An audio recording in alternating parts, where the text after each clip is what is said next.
From Tally to Cali, It's time to wake up. Wake up! Warchant.com is your ultimate Seminole sports source. And this is Wake Up Warchant, presented by Vitamin Energy. The vitamins. The energy. Now here's Warchant.com's Aslan Hajavandi and Corey Clark. Wake up! It's Wake Up Warchant presented by Vitamin Energy. Coming up on today's show, sizing up September. Full schedule drops today, but we know how the first 5 games lay out for the Noles.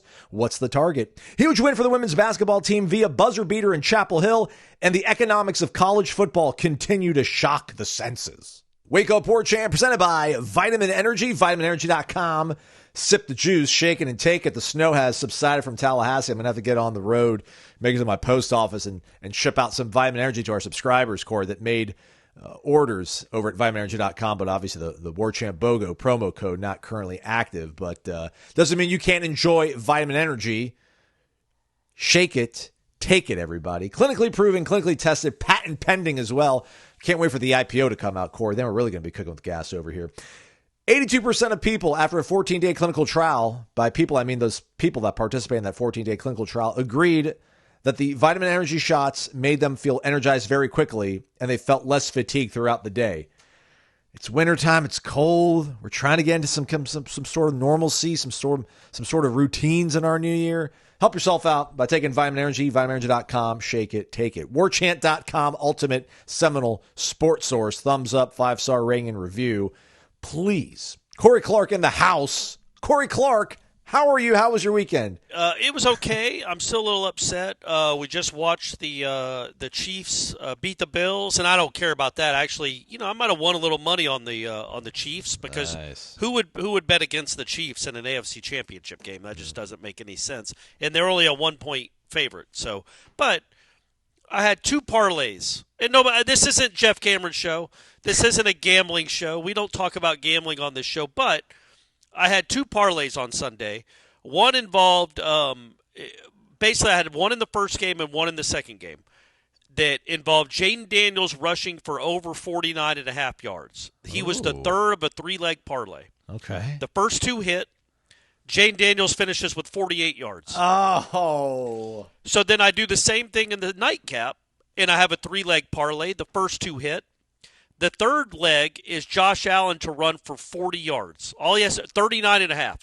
He has to run for over 39.5 yards. He ran for 39. Oh, no. That's your It's SVP incredible. Bad beats right there, my It's friend. unbelievable What were that the it happened payouts? twice.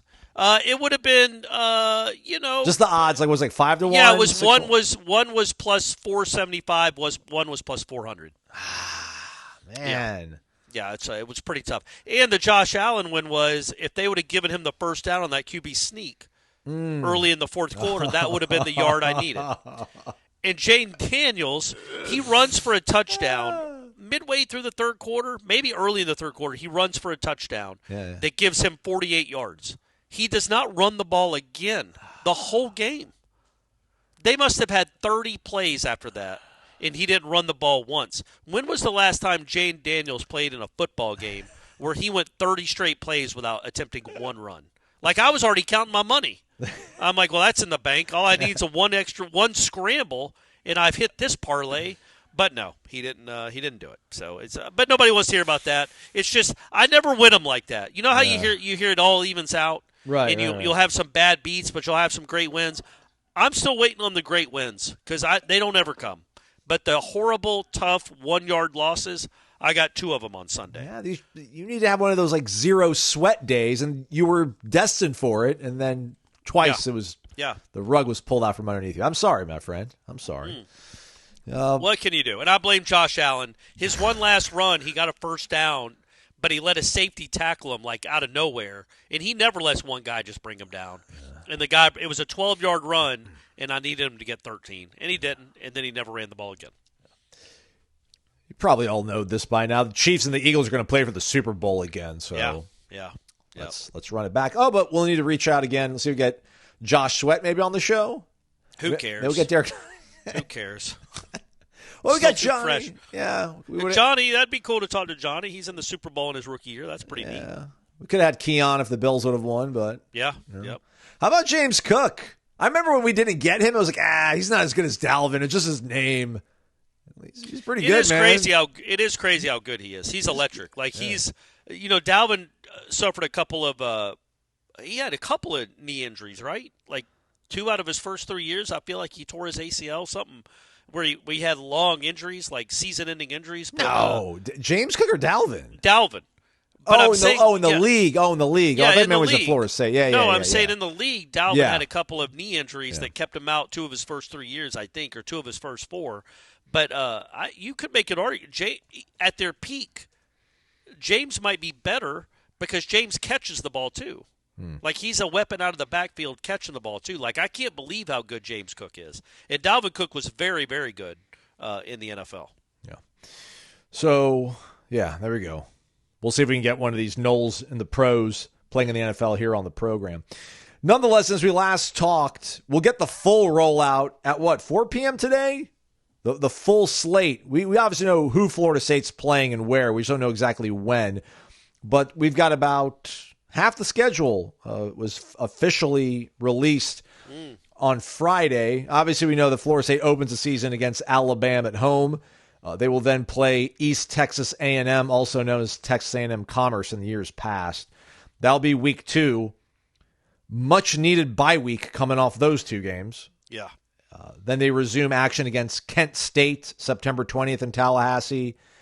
And then the ACC opener, Friday night, Charlottesville, Virginia, taking on the Who's. I don't know who their quarterback is. I should look that up as I let you go here for a second. And then they'll follow that up with, is that true? Yeah. Then Miami after that, huh? Tallahassee. Yeah. Yep. And we'll find out where the rest of this schedule shakes out against Virginia Tech, Pitt, Wake Forest. Those games will be at home. And then their away slate in the ACC will be Clemson, Stanford, and NC State, because obviously that Virginia game. So in case you're wondering, everybody, Virginia will be playing Stanford at home the week before they host Florida State, if you want to know about that kind of stuff. What do you think about those games that we know about now, Corey? Virginia on a Friday and Charlottesville and having coming back to Tallahassee and playing Miami, that might put some beads of sweat on the forehead. Yeah, but look, Virginia was 5-7 last year. They might be the worst team on your schedule that's in the ACC, right? Do you think that's the easiest? It certainly feels like it's the easiest road game in the conference. Maybe Stanford, because Stanford lost its quarterback too. Well, Wake's had a total reset. Feels like is Wake a road game too? No, it's your home game. No, I'm saying so. Your easiest road game is either Virginia or Stanford. Right. And that's that September. It's in September, too, and it's, after a bye week? You get 13 days to prepare for that game? No. They got, Kent State's a game, but I got you. Yeah. So, but you know what I mean? They basically you should end September 3-1. At worst. Yeah, right. Like you feel like, Alabama, I'm not giving away that game. That's not an automatic loss. Virginia's not an automatic win. But when you put the 2 in the middle together, along with a bye week, you should be at least 3-1 going into the Miami game the first weekend in October. Like I'd rather you be playing Virginia on a Friday night, your first ACC game, than at Clemson. Oh yeah, and then following that up with a home game against Miami, or even at NC State, because you never play well there. And NC State's always a decent team. Virginia might be awful. That we don't even know their quarterback is. They lost their guy that had been starting for them the last 2 years. He transferred. So Calandria. And they weren't good last year. They were 5-7. They got Chad Morris's son, I think. So what? Quarterback? Chandler Morris. Okay. Is Chad the OC? No, he actually said he was going to take this season off because he's missed so much of his son's career that he wants to spend this last season of his watching his son play. But he said he'll be back. But yeah, Chad Morris will not be coaching anywhere this year. He's going to be watching his son Chandler Morris light up the ACC, but hopefully not the Noles. He threw for 31 touchdowns and over 3,700 yards this past season at North Texas. He was a quarterback for TCU the year they made it to the national title game. He went down early in the season, which has been kind of his MO. He gets hurt most seasons, and then Max Dugan, was that his name? The redheaded wonder came in and then took him all the way to the doorstep of the national title. Then Kirby was like, nope. Yeah. So that's your quarterback now. Chandler Morris, 6 foot 191. So a new quarterback, a team that went 5-7 last year. So you face some losing teams this next season. You face some not good teams. Well, so you obviously start with Alabama, not the easiest opener in the world. But then you face a team that went 3-9 a year ago in East Texas A&M, whatever we're calling them. Kent State went 0-12, and then Virginia went 5-7 in a bad conference. So, again, it's never going to be just a cakewalk to win on the road on a Friday night in the ACC, but I don't know how else you could plan out a September better that starts with Alabama to still go into the Miami game with a winning record. You get a bye week, and you basically get a full month to prepare for Virginia. After the Alabama game, you have East Texas A&M, bye week, Kent State. I mean, that's 3 straight weeks of nothing. Yeah. As far as worrying about wins and losses, you're going to win those games and you have a bye week, so you should be healthy-ish. And you get, I know that's a road game. It's a Friday night. They're never easy, but if you're going to play a Friday night road game in the ACC, you like it to come after Kent State. So, I think it.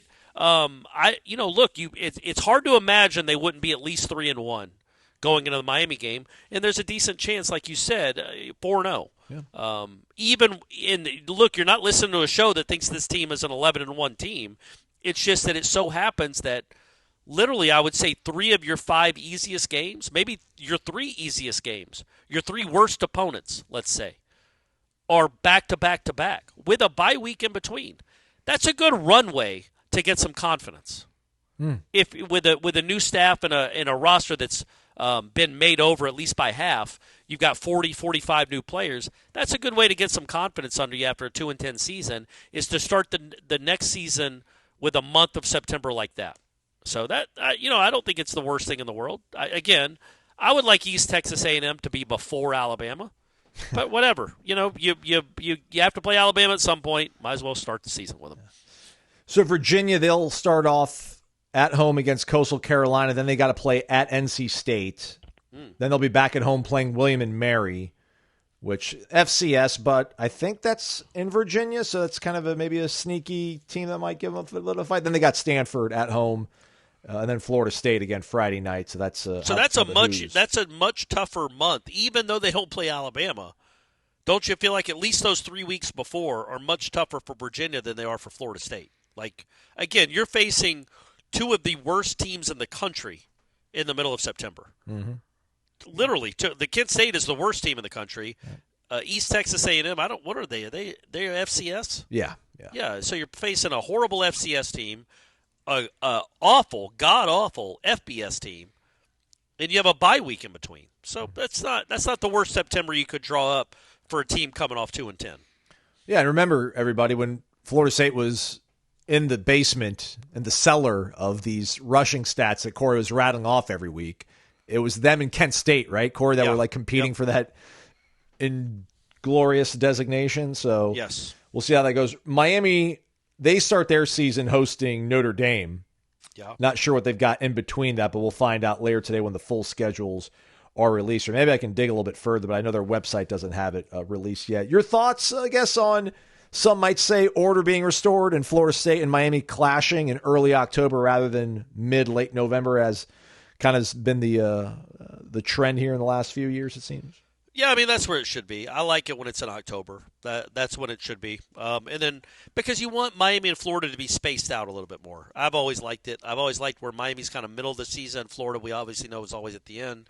So, yeah, that's a cool spot for it. I'm really interested in when you have 3 home games in a row in September, it feels like October. Well, you have 4 of your first 5 games are at home. Well, then obviously October it's going to be a lot on the road. So where does Clemson come in? Is it at Clemson, then at NC State? I feel like they do that. So are you going to have back-to-back road games, which might be your 2 toughest conference games, back-to-back at NC State and at Clemson? So I'm interested what ends up happening with that, with the road slate. And that's something we'll have to figure out. And we'll see, tonight when they announce the whole thing. Yeah.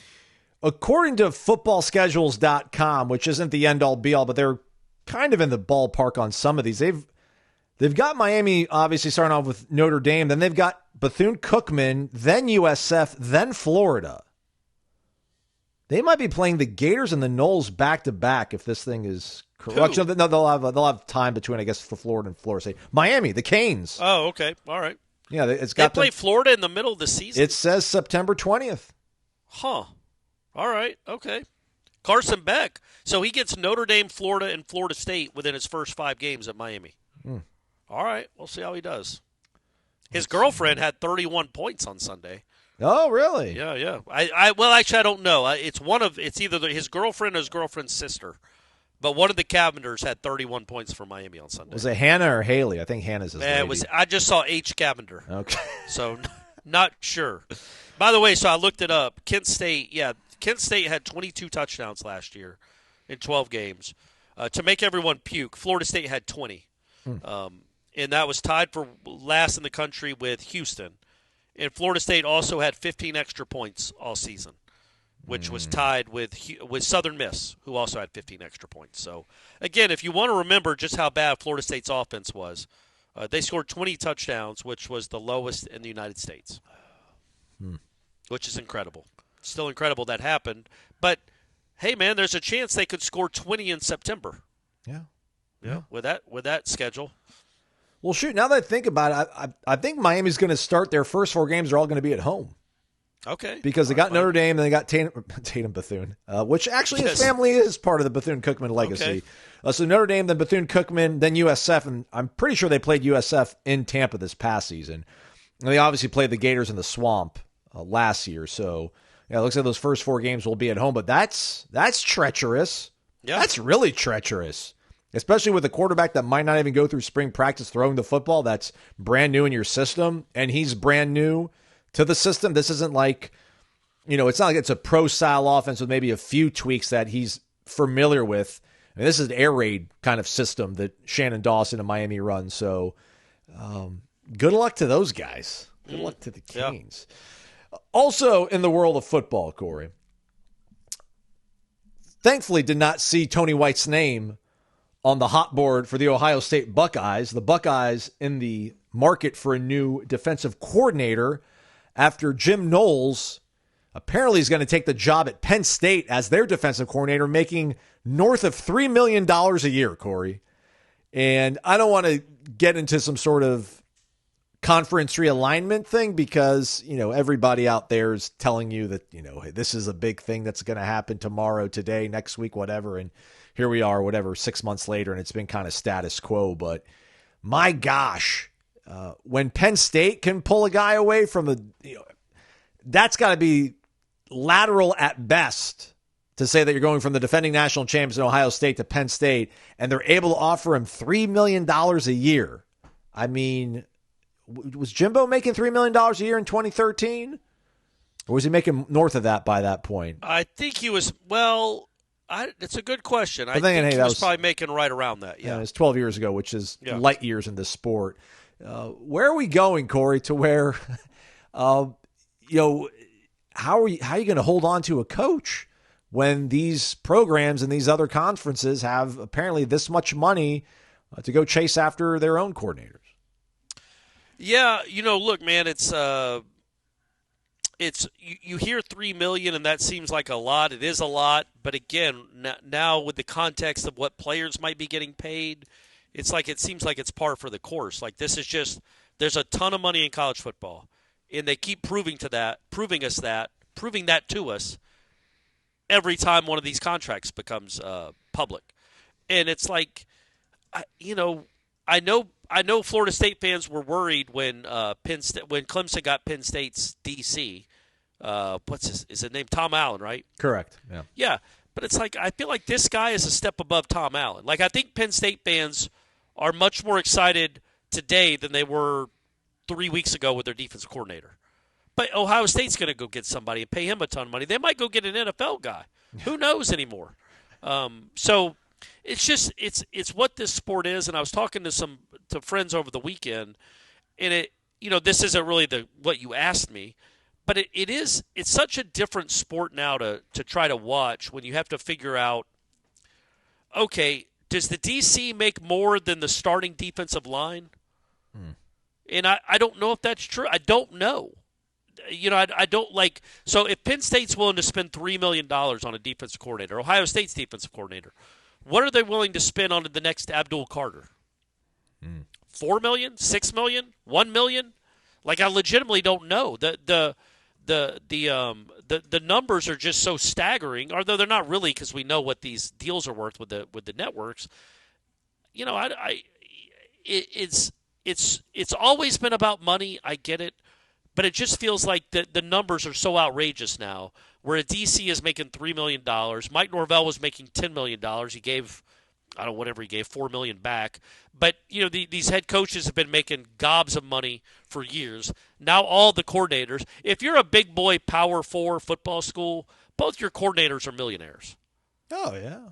And now I think all your quarterbacks are millionaires. And it's just going to keep, until there's some regulation in this sport, that's what it's going to keep being. The money's going to keep going up and up. Penn State's going to try to steal Ohio State's DC. Maybe Ohio State tries to steal Michigan's DC. Jeremiah Smith, where's he going? What's that number?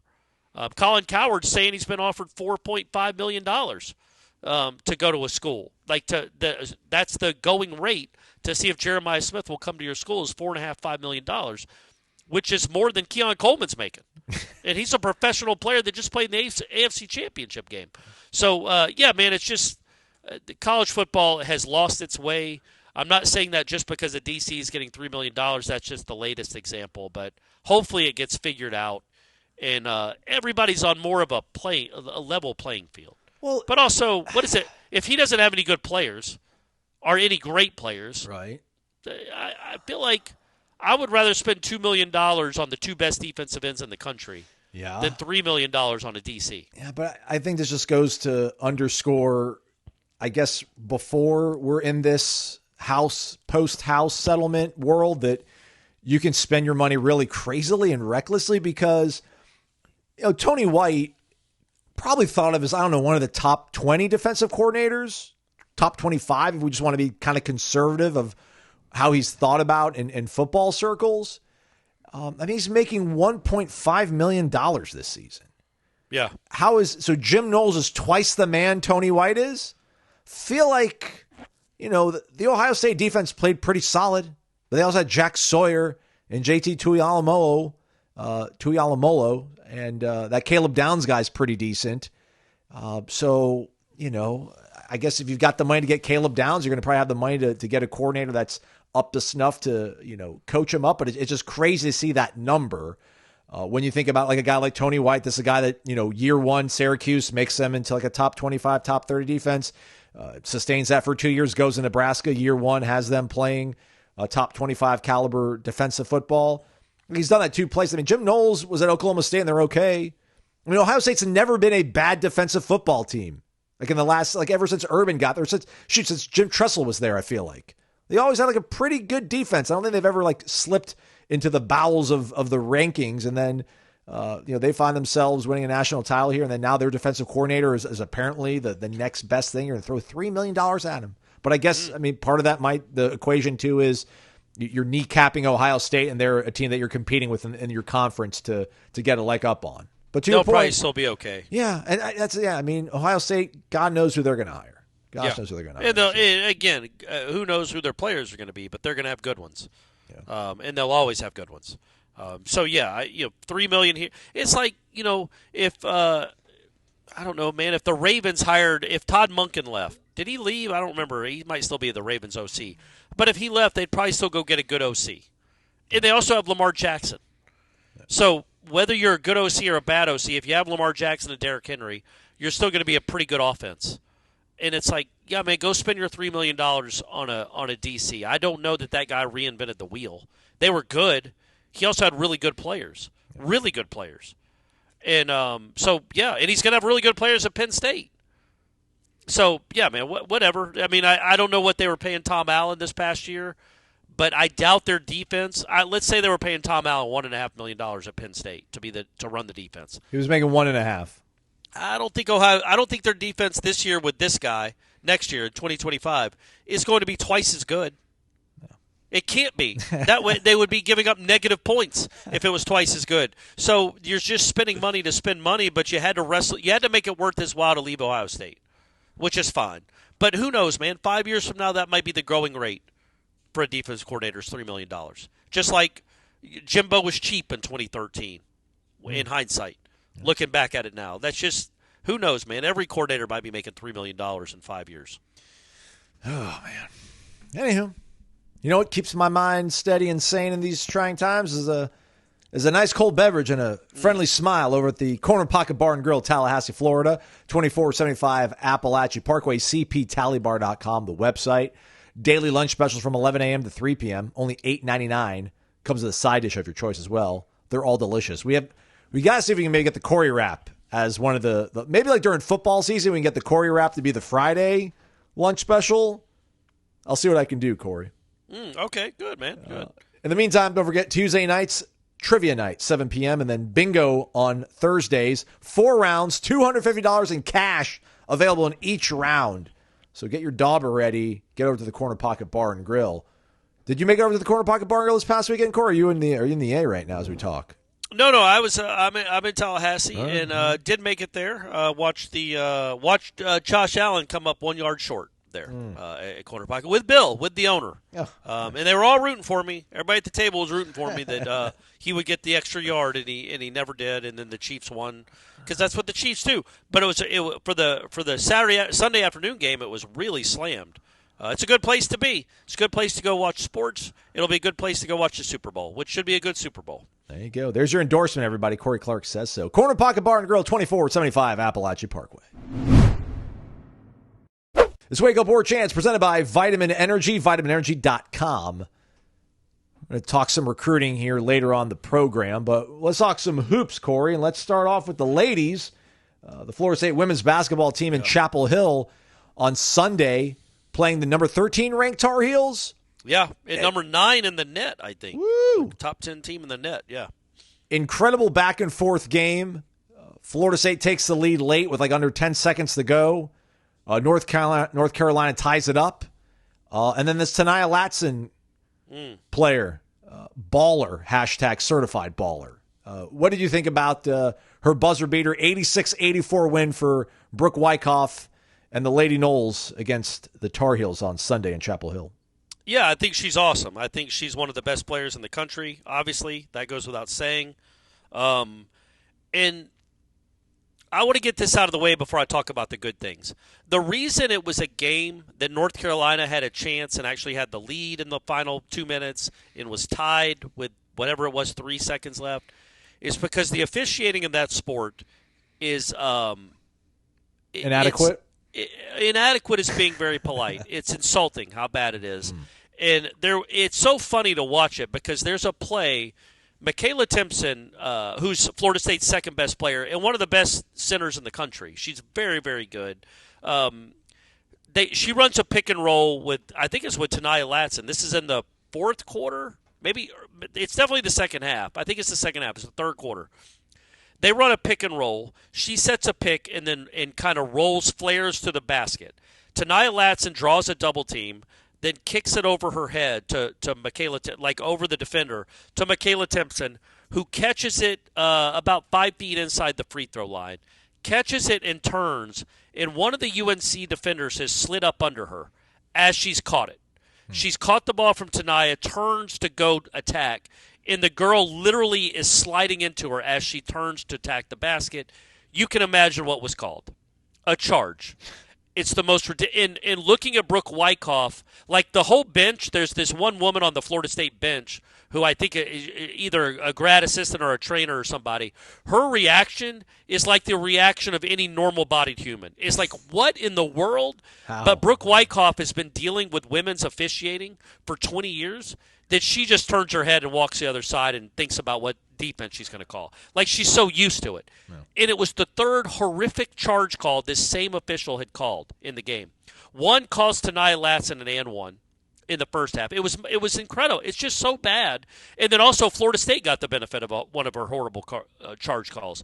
But anyway, so Timpson, that was her third foul. She picks up her fourth foul or some nonsense. She ends up only playing 8 minutes in the second half. She's their second best player. She's one of the 10 best players in the conference. She only gets to play 8 minutes in the second half because of foul trouble. She ends up fouling out.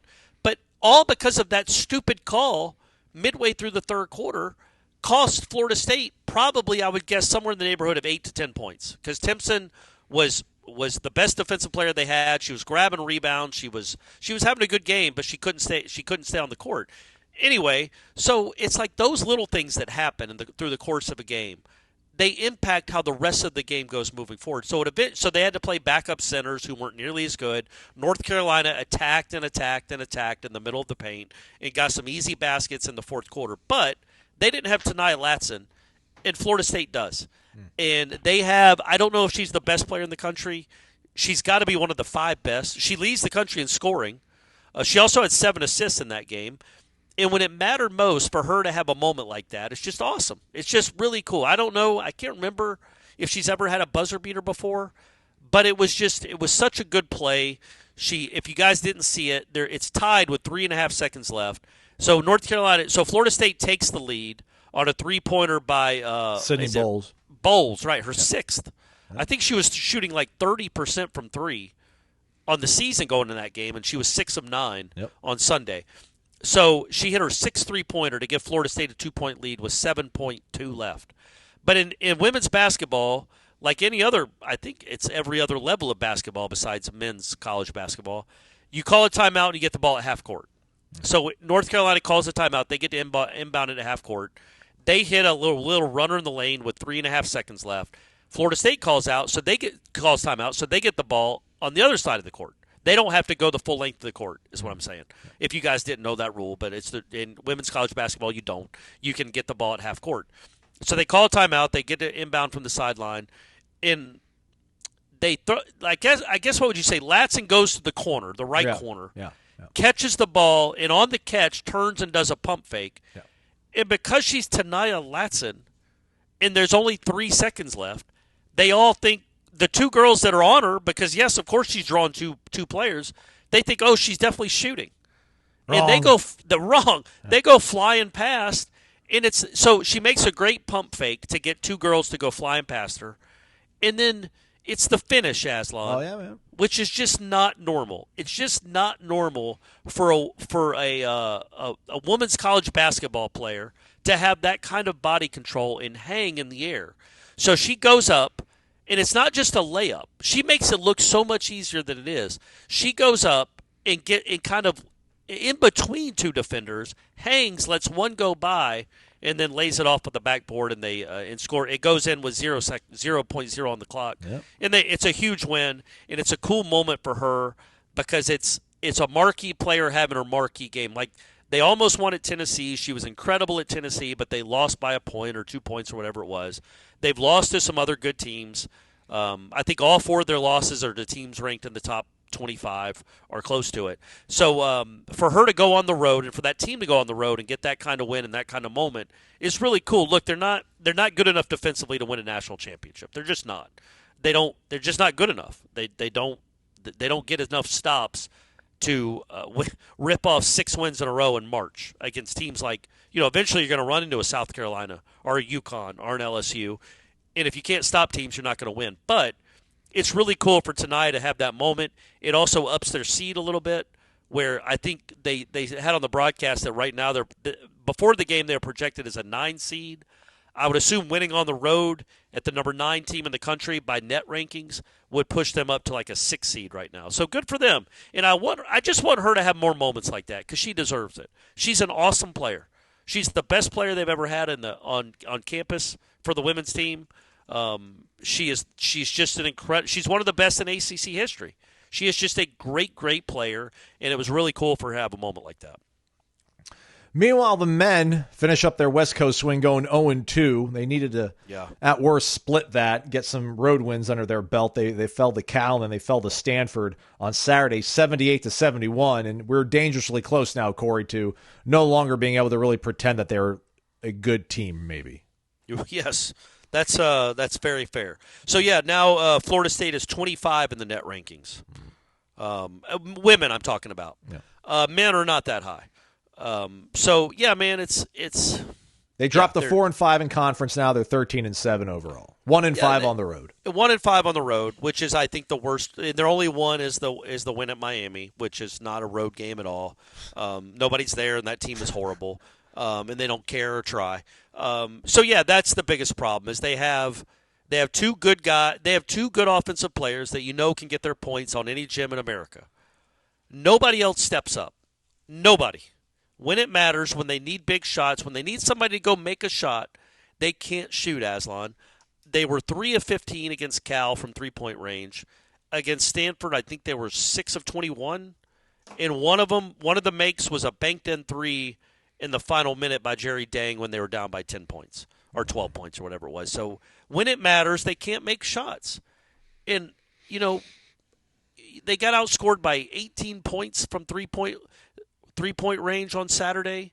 They guard the three pretty well. I know people might laugh when they hear that because you're so used to teams making a bunch of threes, but Florida State gives up a bunch of three-point attempts because of the way they guard the paint. But they still guard the three-pointer well. Overall, the three-point field goal percentage defense is pretty good, but their three-point percentage on offense is abysmal. They can't shoot. And it's 2025, and you have to get guys that can shoot, and they don't have any. And it gets frustrating to watch over and over how they just can't stack up with even average teams because on the road you have to make shots. You have to make shots. You're not going to get a ton of calls. You're not going to get to go to – it's not going to be a parade to the free throw line. You have to actually go make shots, and they can't do it. They can't do it. Ewan's good. Watkins is a good offensive player. Who else, man? Who's number 3? Yeah. And I'll tell you this, Chandler Jackson didn't play out there, and that's a big deal. It's a bigger deal than I thought. Because he's probably your third best player. Or at least we thought guess, so 2 months Taylor ago. Taylor Bowen should be their third best player. Yeah. And he has moments when he is. But then he has moments when he disappears, on offense especially. So Chandler Jackson couldn't play. So he was out with a groin injury the whole week. So they had Justin Thomas starting his place. Justin Thomas, ladies and gentlemen, played 53 minutes out in California. 53 minutes. He played 25 against Cal. He played 28 against Stanford. He scored as many points as all of us did. 0. My man played 53 minutes. He was on the court for 53 minutes out in California and did not score a single point. That's unbelievable. What are you on the team for? How is he getting 53 minutes in real-life ACC action when he can't score? It's a worthless spot on the floor. And I'm not saying he's worthless. He's actually had some really good moments. He's a pretty decent shooter. But how's about going making a shot when it matters, man? You go on the road and you can't. It's like 0 for 4. He didn't even shoot. He was just out there doing nothing. And they have too many people on their roster who essentially go out there and do nothing. And it's like they wait for the 2 good players to make plays. And if they're struggling or if they're in foul trouble, game over. And it affects them on the defensive end too. And anyway, I mean, it's just frustrating, but we're closing in on the end. I mean, we are. I don't know how else to say it. The guy's got a 0-year contract left, and his team is going to struggle to make the NIT now. They can't win on the road. They've got tougher games coming on the road. And, maybe again, they could get to 20 wins. Awesome. They're not going to get to the tournament. They don't deserve to get in the tournament because they can't win on the road because they don't have enough toughness offensively to go out and actually make baskets in other people's gyms until the game's out of reach or to get stops when they need it. They can't go on runs. They give up runs. They give up dunks. They get technicals. They just do all the things that you can't do and beat even average teams on the road. And it's very, very frustrating. But as you can tell, I'm just going to stop doing player prop bets. If you hear the tone of my voice, folks, I'm still mad about Josh Allen coming up a yard short. Justin Thomas catching strays because Josh Allen can't get a 4th and 1. It's not fair. I know this is hyperbole, but I feel like Brady Clark would get a bucket in 53 minutes just because he was cherry picking. He wouldn't even go and play defense on the other end, and you could kick it out ahead. He might lay it up. Yeah. Like to go 53 minutes, man, and not score a point. Come on, man. And it's not like their bench is any good because it isn't. Their bench gets outscored all the time. They were down Chandler Jackson. Boston Holt has to play a good bit. Justin Thomas has to play a good bit. Neither one of them have proven to be worthy of being on an ACC court for long extended periods of time. And, yeah, it sucks that Chandler Jackson got hurt, but then what are these guys on the roster for if you can't count on them to at least be serviceable in ACC games? Not against the ACC's best. Like, Stanford's a decent team. Cal isn't. Cal barely beat Miami. Cal had to go to overtime at home to beat Miami, and you lost to that team. So it's just, again, it's just they don't have, I don't think, any great leadership. They don't have any inner toughness when it comes to going on the road and winning games. And, they almost wanted NC State, but they lost in overtime. They lost at LSU, who is not good at all. They now have lost at Cal, and they've lost at Stanford. And they are going to lose at Duke. And I don't know when their next road game is, but they're going to lose that one too. They do have Wednesday home against Virginia Tech, so maybe they can win that one and stop the bleeding a little. They'll be at Boston College on the 1st, which I think is a Saturday. Yeah, maybe they can win that. Yeah. So they entered the week tied for 5th in the conference. They're now 9th, which, again, like their only path is to do something crazy in this tournament, which this is not a very deep conference this season, but, you want to get you'd like to get a bye, and the way they're playing right now, they're probably going to have to play on day 1 of the tournament. So yeah, I don't think they're that bad. I do think they can still be like a 10-10 conference team, and maybe that's the last loss they have all season. It would be hard to believe that because you just can't shoot. Like, your margin for error when you can't make 3-pointers consistently is so slim. You have to be so good at all the little things because it's 2025, man. 3-pointers, that's the game, and they just can't shoot well enough to go win on the road. And if they shoot well, they can play with anyone in the conference.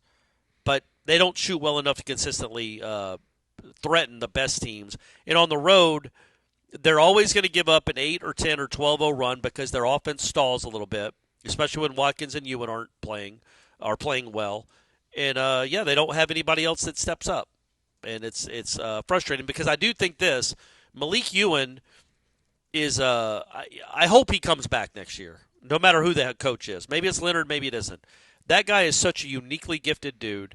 I want to see him play basketball for another year. Yeah. I just do. I want to see him play basketball for another year. But I would like some other guys that can score the basketball to be on this roster next year. Because right now they have 2 that they can count on.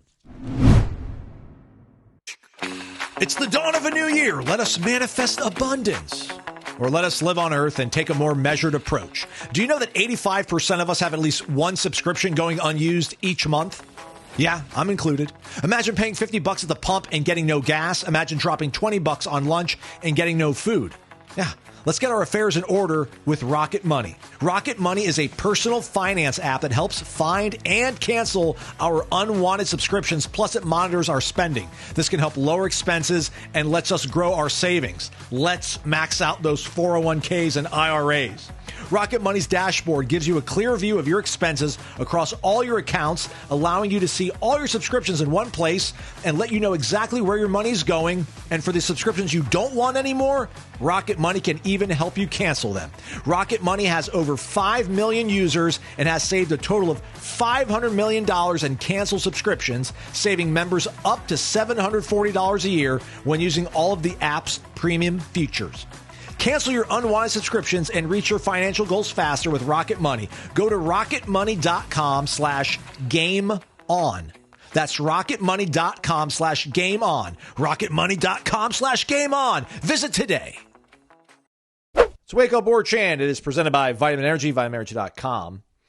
Some recruiting stuff as we finish up here on a Monday. Again, if you get the thumbs up, rate, review, subscribe, and all that sort of stuff. Before we get to the Florida State side of things, Corey, NIL recruiting spilling out into the legislature in the SEC.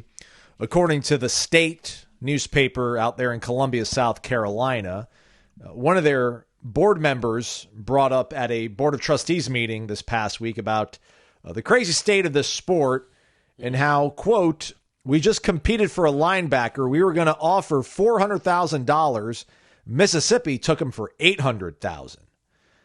Now, there was a linebacker from Grambling named Andrew Jones who originally was committed to South Carolina. Then he flipped to Ole Miss 2 days later back in December.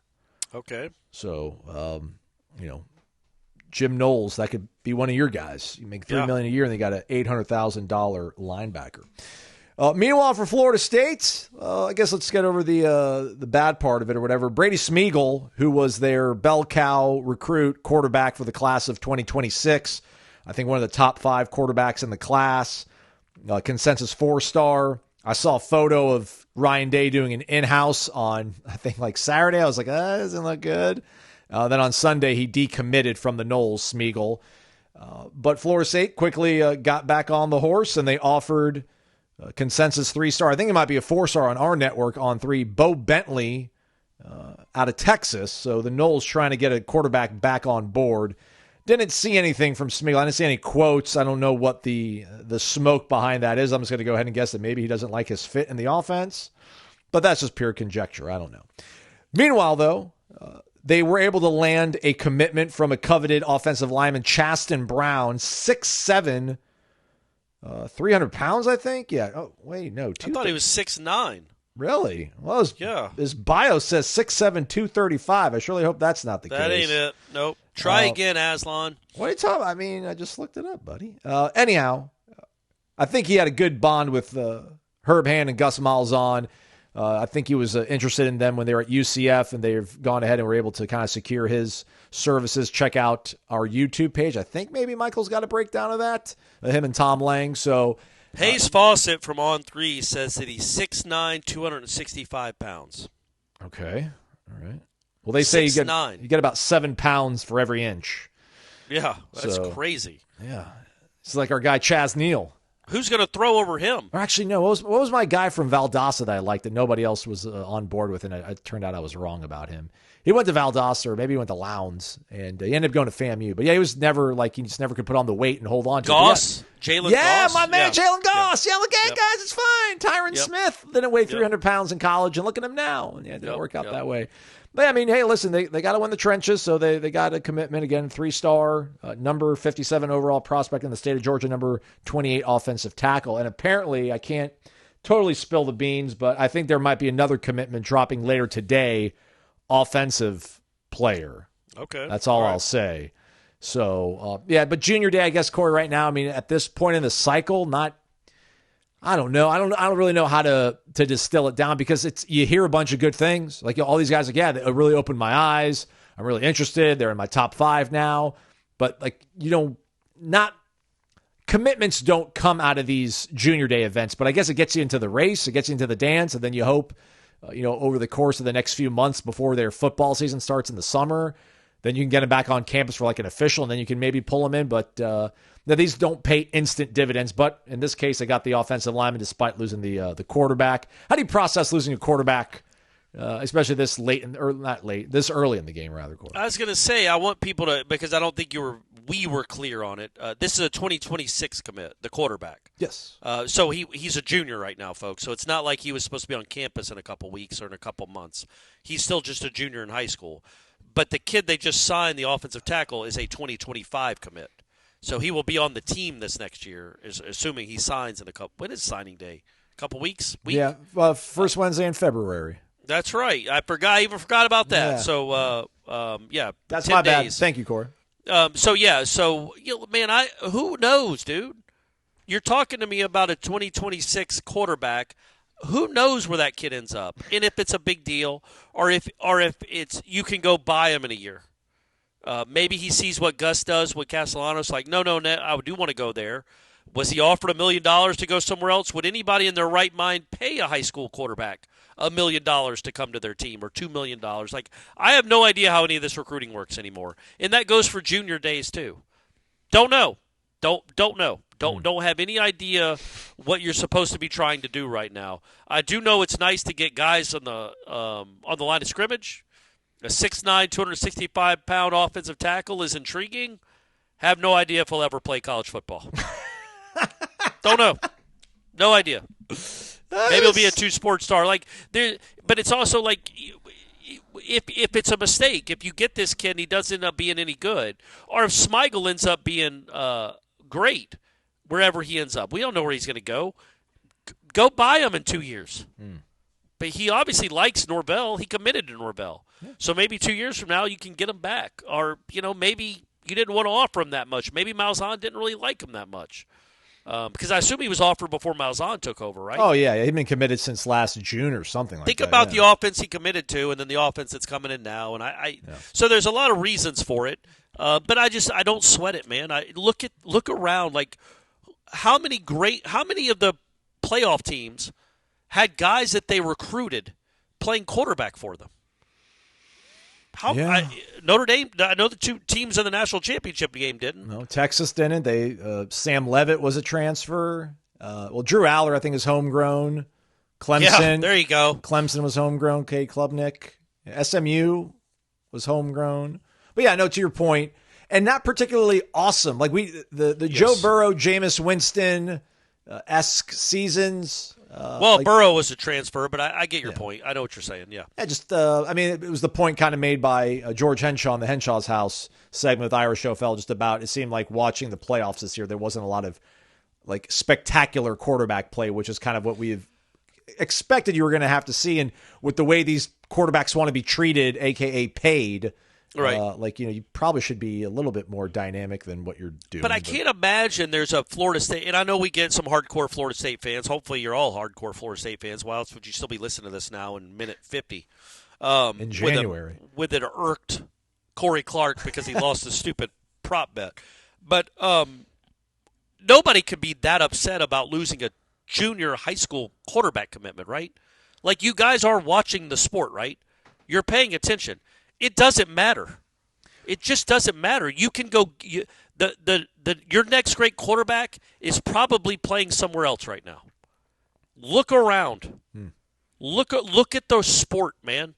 It's just that's what. Yes, Florida likes their quarterback, and he's a homegrown guy. Miami liked their quarterback last year, and he wasn't. Jordan Travis wasn't. Riley Leonard, Will Howard weren't. Like Quinn Ewers wasn't. Like, there's just, like you just said, all around the country, man, like 80%, I would guess, of Power 4 college football programs have transfers at quarterback. So good for you, Brady Smigel. Good for you. Odds are probably minus 600 that he's going to transfer at some point in his career, because they all do. Yeah. So don't cry about a quarterback commit you missed, because odds are he's not going to be good, and if he is, you have a chance to get him in a year or two anyway. So you're better off just judging the tea leaves in the way this 12-team playoff went. You're better off, or at least equally as good, going and hand-picking a quarterback from some other roster as opposed to developing and evaluating your own. Right? Or recruiting your own. It just is. Like Indiana, like if you mentioned, I don't know, we didn't go through all the playoff teams. I would guess at least 50% of them were transfer quarterbacks. Maybe more than that. Gunnar Stockton, I guess, doesn't count. But he's not any good. That's a tough break for Georgia there that Carson Beck got hurt. But now Miami has another transfer quarterback. Florida State has another transfer quarterback. Just, again, look at everybody. Auburn's going to have 2 transfer quarterbacks. This is just the way of the world. This is the way the sport works. Sorry that you lost a 20. I'm not trying to sugarcoat losing a quarterback recruit. I'm saying in 2026 in his case, it doesn't matter.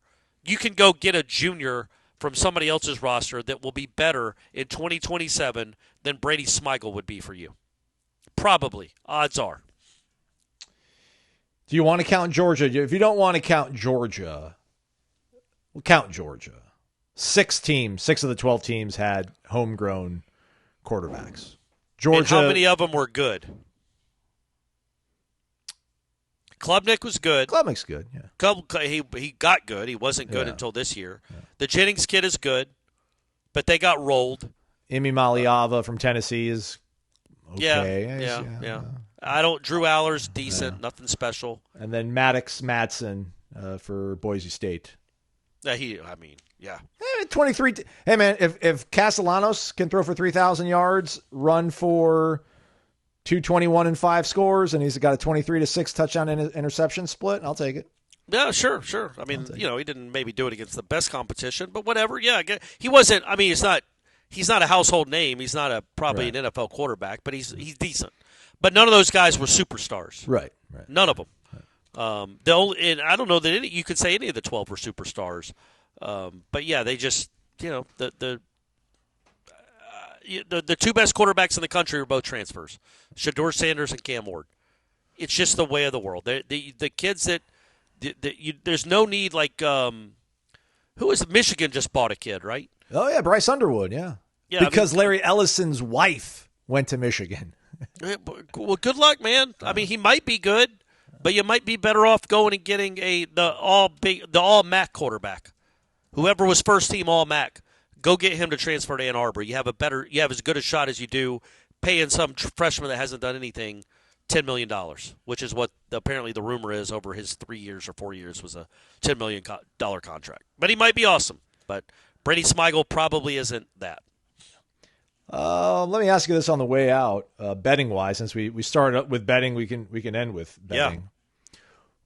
What would the lines be, or I guess what do you think is more likely to happen first? Florida State has a first round draft pick quarterback, or Florida State has a true freshman quarterback that starts the season opener, like truly is the starting quarterback, not somebody got hurt in camp, but like they get some bona fide hot shot kid, true freshman, he starts a quarterback for them.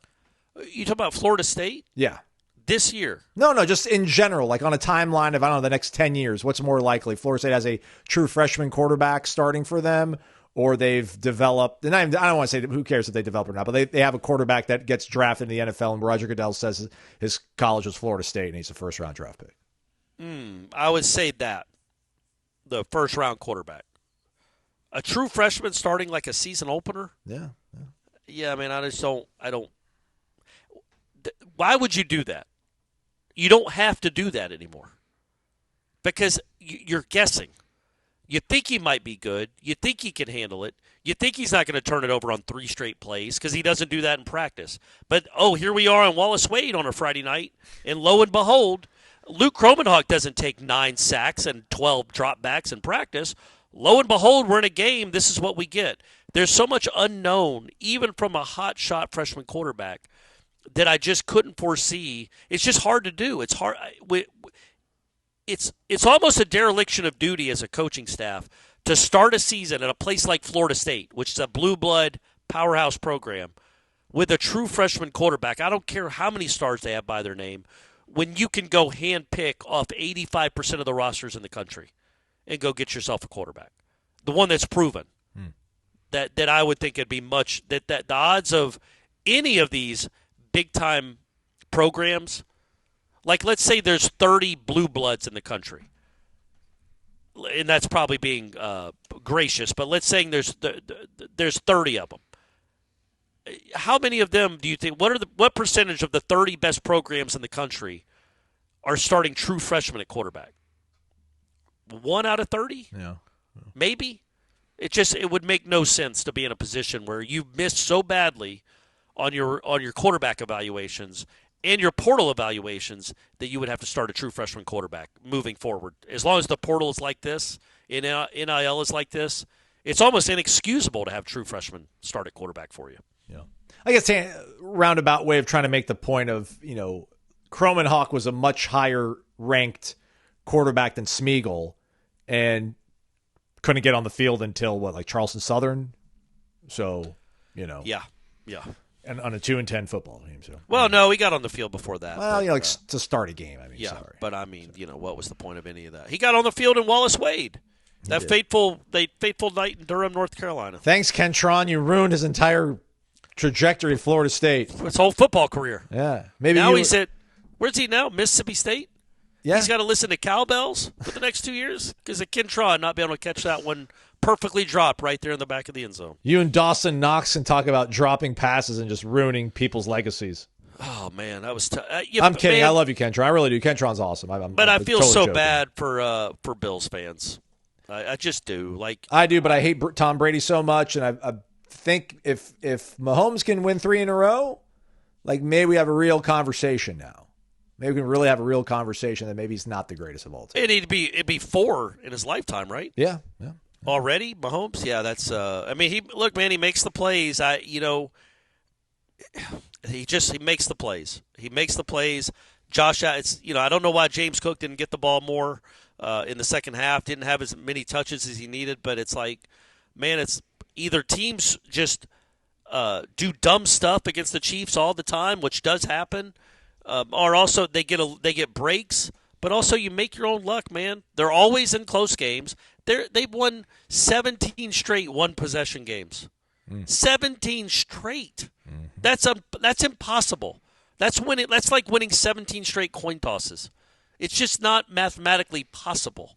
And they do it because of the guy at quarterback, and they also have this belief that they're going to win. Their defensive coach is very good. They've got a good defense, and they've got a special quarterback, man. And it's weird. I was talking to some friends about this. Like, remember when the Rams lost to the Patriots that year in the Super Bowl? Oh, yeah. And I feel like everybody was cheering for the Patriots. Mm-hmm. Like, oh, isn't that cool? The rookie 6th-round draft pick just beat the greatest show on turf, and they won it the year before anyway. So, oh, what an awesome upset. That's awesome that Vinatieri made that kick. And I'm sitting there, man, I hope he makes this kick. Please make this kick.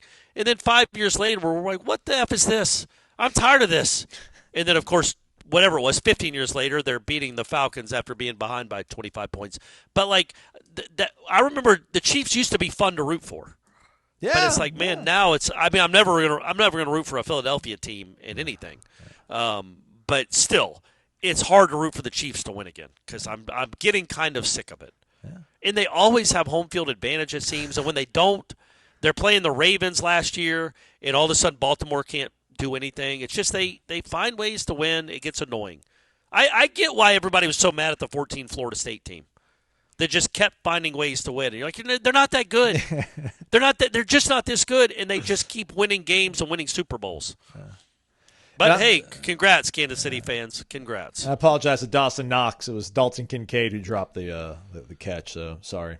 What a great throw by Allen. Just out of, you know what I mean? Like legitimately, he gave his guy a chance. He throws it up because he's about to get sacked. He couldn't have run for a yard. He throws it up. He's about to get sacked. The guy is right there to make the catch, and it goes right through his arms because why wouldn't it? It's the Bills and it's the Chiefs.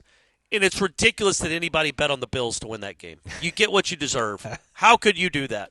How could you do that knowing the history of those two franchises? All right, that's a wrap for us. We're going to speak to football players, and it's Baseball Media Day tomorrow on Tuesday.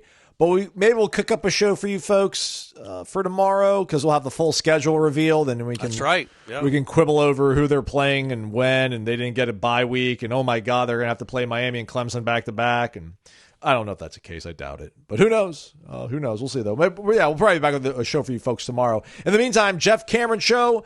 1 to 4 o'clock, warchant.com, all hours, all days. Go subscribe, everybody. Thanks so much for listening to another edition of Wake Up Warchant, presented by Vitamin Energy.